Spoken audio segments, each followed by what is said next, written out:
Hi, my name is Ernest. I'm going to be going over asthma, what asthma is. We're going to talk about what causes asthma and the pathology behind it. We're going to talk about the medications that we could use to help treat the symptoms for asthma, and we're going to talk about health prevention and promotion of what to do just in case an asthma or you were to have an asthma attack. Treatment for it.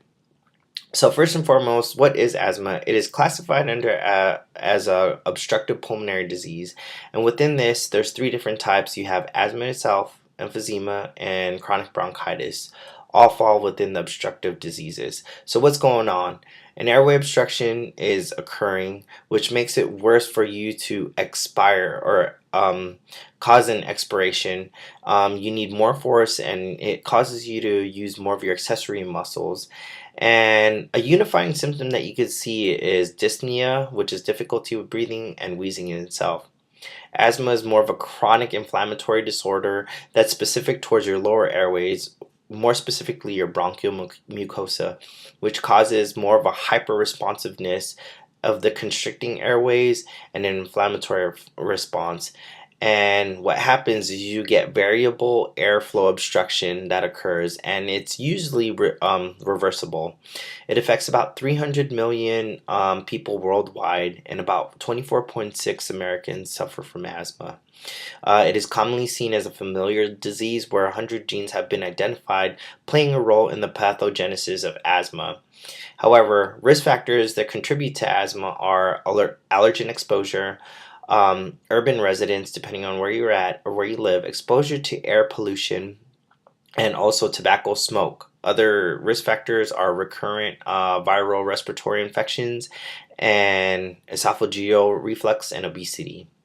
So now we're going to dive into the pathology. First, it starts off with an exposure of your airway epithelial to any type of antigen or foreign body, which an individual has been sensitized to. Now, during this time, you'll get a persistent inflammatory response and a hyperresponsiveness. So it tells you to attack and destroy this specific foreign body within the airways. So this leads to mobilizing the macrophages, the T helper 2 cells, lymphocytes and mast cells, neutrophils, basophils, eosinophils are just to name a few, which pretty much is all of them, that will attack and destroy, which causes this overall hyper-inflammatory response. But there are two different phases within asthma itself. There's the early phase or the immediate response and the delayed or latent response. Within the early phase, you see the antigen exposure of the bronchial mucosa, which activates what we call the dendritic cells to present the antigen to CD4 cells and T cells. And these T cells differentiate into T helper 2 cells, which releases cytokines. Now, cytokines are more of a chemical signal that tells your body to attack and deploy and destroy that foreign body. Specifically, there's a lot of cytokines, but I'm going to go over the one specific for asthma itself. Interleukin 4 gets activated, and it stimulates those B cell activations and also proliferation and activation of your IgE response. Your interleukin 5 cells activate and deploy eosinophils, which causes direct injury and releases toxic signals or toxic messages which causes the bronchioles to have that hyperresponsiveness. Interleukin 8 activates neutrophils and causes more of an exaggerated inflammatory response. Interleukin 13 impairs more mucociliary clearances, so you're not able to expectorate or get rid of that gunk that's going on, and that also contributes to constriction.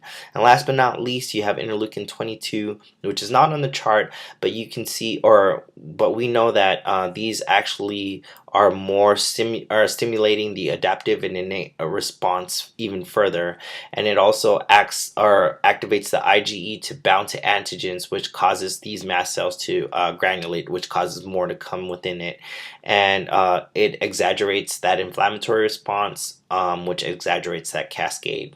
So globally, all these symptoms or all these cytokines or these chemical signals going on leads to your asthmatic or your latent response, which occurs about 4 to 8 hours after that early response.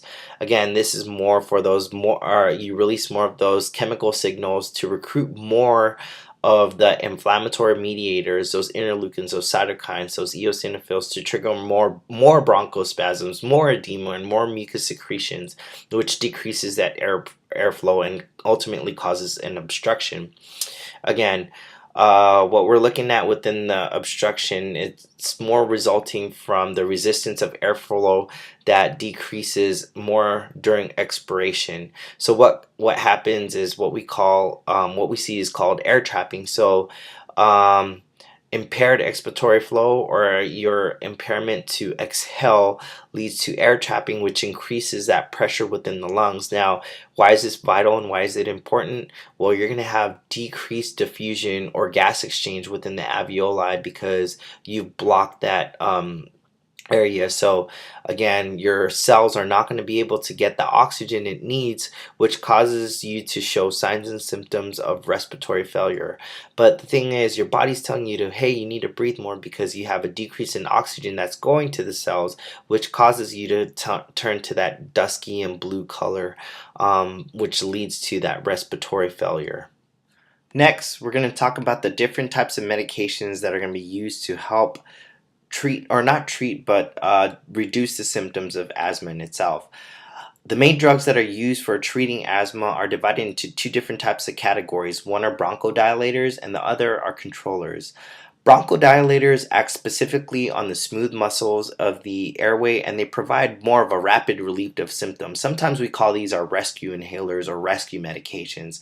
However, they do not target the actual inflammatory response in itself. So again, long-term wise, these aren't really good for a type of treatment for these types of, or for asthma in itself.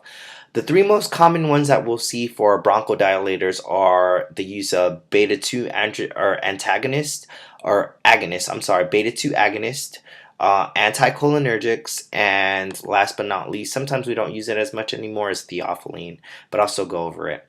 Beta-2 agonists actually target more of the relaxation, or they relax the smooth muscles of the bronchioles, or the lower airways, which pretty much targets asthma in itself, or that's where a lot of the actual occurrence of asthma is, or actual occurrence or threatening portion of asthma occurs.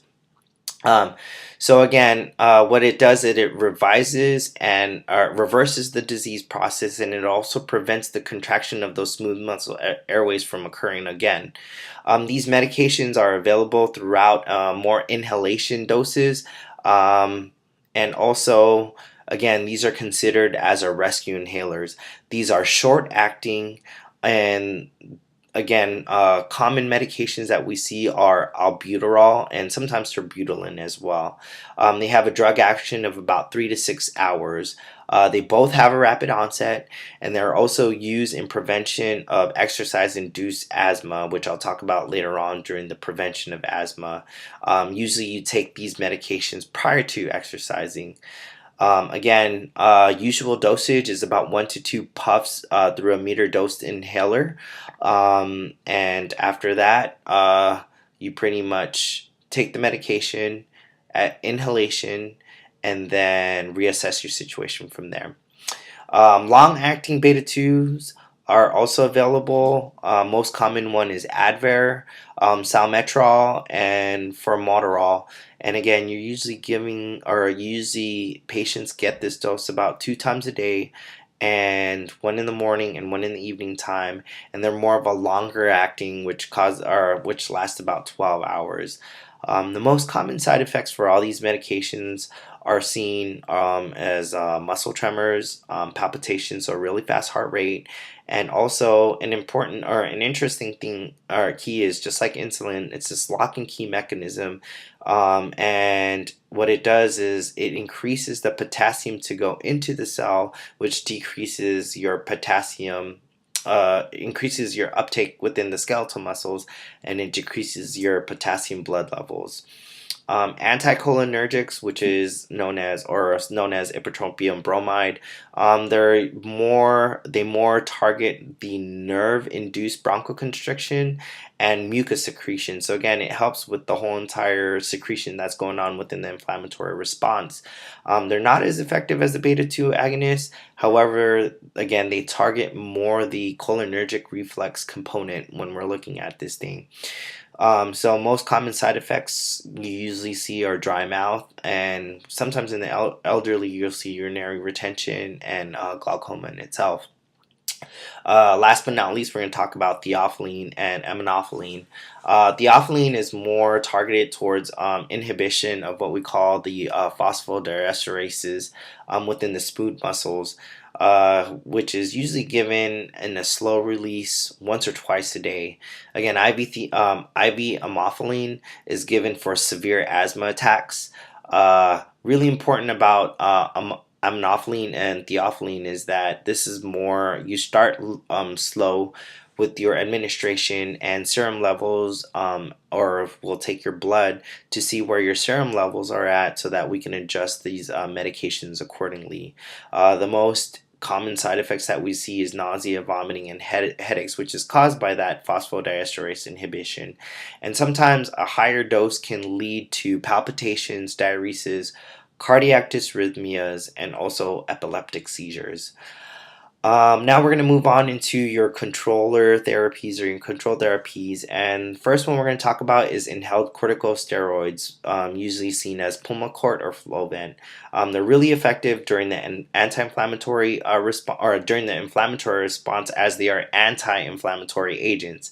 Again, this decreases the amount of cells that are activated within the airways in itself. So what these medications do is they decrease those attacker cells, again those eosinophils, and also sputum production, and also it decreases the activation of the T lymphocytes, which become specialized and releases those chemotactic factors which we talked about in the pathology.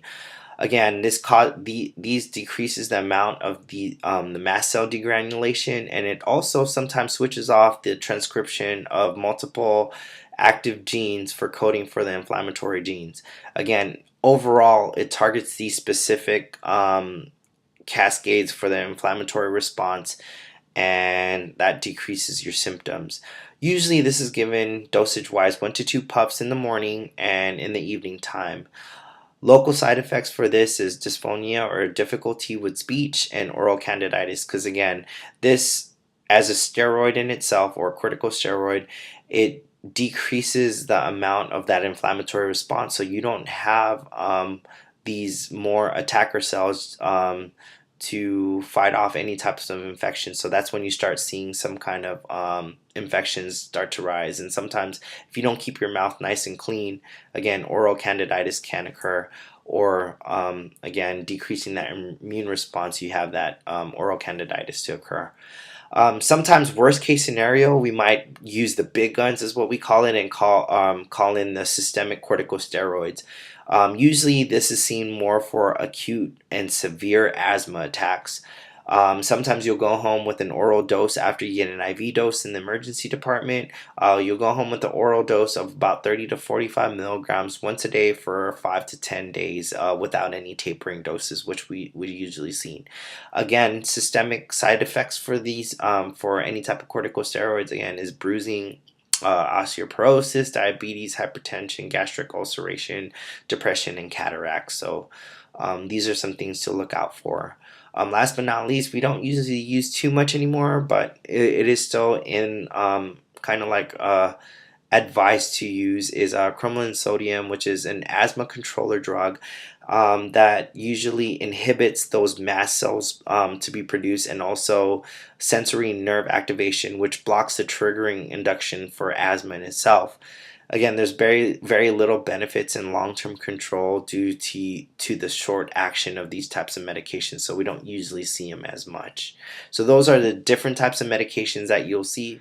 Now we're going to talk about health promotion and what to do to prevent any type of asthma attacks to occur, and also what to do just in case an asthma attack does occur. So the most important thing to understand is you need to identify what's causing your asthma to occur. Again, it's really important to identify these triggers, is what we call them, and to avoid these as best as you can. Triggers are different for everybody. That's really important, and therefore it's important for each patient to identify and avoid these triggers or these things. As you can see, there's many. Next, you're going to be advised to take all your medications as prescribed. Most medications will come in an inhaled form, therefore administration is very important, and I'll go over that here in a little bit. Also, knowing when to take your medications is really important as well too. You and your provider is going to develop what we call an asthma action plan, as you can see here, and that tells you what medications to take based off of the symptoms that you're feeling. First, you need to identify signs and symptoms of what asthma is. So again, signs and symptoms to watch out for are wheezing, coughing, anxiousness, difficulty with speaking, and shortness of breath are just to name a few. Again, your asthma action plan will determine which medication you'll be taking over a course of action, and what course of action you'll take. Either do I take a knee and just get a little bit of rest, or do I need to report to the nearest emergency room? From there, we're going to talk about inhalation medications. Again, these are very, very important. So you need to know how to properly get the medication in. So usually these medications come in a meter dosed kind of thing, as you can see. So the first thing you're going to do, we're going to talk about the administration of the medication, is first thing you're going to do is you're going to shake the medication vigorously. Then when you start feeling that you're going to need the medication, then you're going to exhale normally. And then what you're going to do is you're going to release the medication by pressing the top of the inhaler once, and then you're going to slowly take in that deep breath in simultaneously. Then what you're going to try to do is you're going to try to hold that medication for about at least 10 seconds, or until as you're going to hold your breath as comfortable as you can feel. Then you're going to slowly take in that deep breath. So it's really important to keep and hold your breath as long as you can, because during that time, that's what activates the medication, or that's what targets the medications to go down to the bronchioles and to go down to where it needs to be to open up those airways to decrease the symptoms that you're having, which is more importantly the dyspnea or shortness of breath and the wheezing. Now, sometimes it might be a little difficult to use an inhaler, so sometimes your provider will provide something called a spacer. So the spacer in itself is something that attaches onto the inhaler, and again, what happens is that the medication itself is going to be trapped within that spacer. So what it does is you don't have to pretty much walk and chew gum at the same time, is the best way to describe it, but you don't have to inhale and press at the same time if you have a hard time with that coordination. Sometimes the younger audiences, such as our pediatric patients, might have to need spacers, or just if you have a hard time. So how to use a spacer? So you attach the spacer onto the inhaler, and what you do is you take that exhalation breath, then after that you press and hold and release, and you take in that deep breath, and you're going to hold your breath for about 5 to 10 seconds, and then you're going to, or as long as you're comfortable, and you're going to slowly exhale. Again, you want to target those the medication to go into your bronchioles. And again, the spacer, what it does is, rather than doing it in conjunction, it kind of holds the medication within that chamber. So things to consider as well too. We talked about prevention, but kind of talked about exercise-induced asthma. Now, within these types of patients, sometimes a provider or your physician will prescribe an inhaler, and it's really important to use the medication prophylactically or before you start doing your exercise, so that you want to prevent your symptoms or the asthma in itself to occur. So again, it's instructed for you to take those medications prior to diving into any type of exercise, so just keep that in mind. Another thing too is we talked about the asthma action plan. So how do we ensure that the medications that you're taking is actually right for you, or you're in the right dosing range? Sometimes your provider, as you can see within the asthma action plan, your provider will provide something called a peak flow meter. And within the peak flow meter is pretty much, it measures how well you're able to exhale, or how much force it is to exhale and how well it is, and that value kind of gives us a range to see how good or how bad the medications are working in itself. So again, within the peak flow meter, what you're going to do is you want to take in a really deep breath in, fill the lungs up, and you want to forcefully exhale. And after doing so, you want to do that in 3 different trials, and you want to record the best number that you can after those 3 trials. And you want to record that as often as what your provider will see, or whatever your asthma action plan kind of dictates. And that kind of measures to see how well the medications are working. But the most important thing, and the last thing that I want to close out with, is if the medications are not working, even though you're using the medication and you're still having those symptoms, it's really important to report to the nearest emergency room. If you're still feeling short of breath, difficulty with breathing, again, that chest tightness, all those types of symptoms, again, even with your rescue inhalers and with the medication therapy, please report to your nearest ER immediately if your symptoms aren't going away.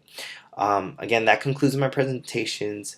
Feel free to ask any questions, and I hope this informational video kind of gives you an update or some knowledge on what asthma is.